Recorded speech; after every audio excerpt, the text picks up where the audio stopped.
So Sven Vinke from Larian Studios dropped a big bombshell on us today that they will not be making Baldur's Gate 4, as well as they won't be making DLC for Baldur's Gate 3. Now, we already kind of knew that, as there was announced that there likely will not be Baldur's Gate 3 DLC.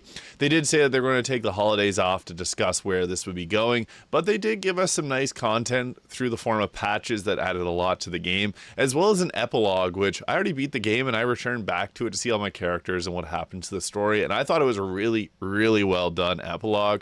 And the nice thing about the epilogue is it's different for everyone. So Larian Studios has been adding stuff to Baldur's Gate 3, but we won't be seeing a DLC added to it, which, I mean, the story kind of wraps itself up and leaves it open for a Baldur's Gate 4.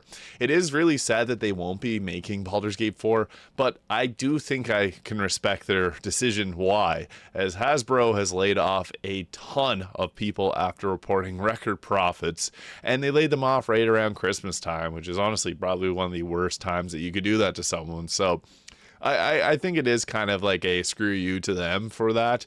And the Wizards of the Coast, they've generated a ton of revenue. I've seen that they had a figure of $90 million from Larian making Baldur's Gate 3. So Hasbro is flowing in the money, and it's curious to say how did they screw this up, because Larian would have made a fantastic Baldur's Gate 4 and it would have sold a ton of units. So it's kind of sad to see that, but I am excited for a Divinity Original Sin 3, and I had a whole lot of fun with the second version of that game. So I'm excited to see what Larian will do in that, as they've had a record of making really great games, and Baldur's Gate 3 was my game of the year last year.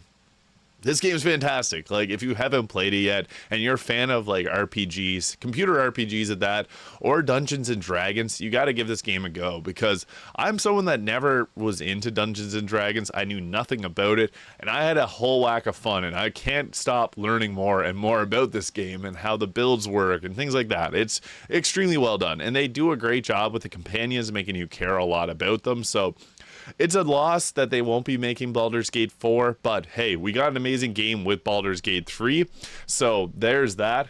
And I wanted to share, I found this online through IGN. This is an early version of what Astarion was going to look like as a tiefling.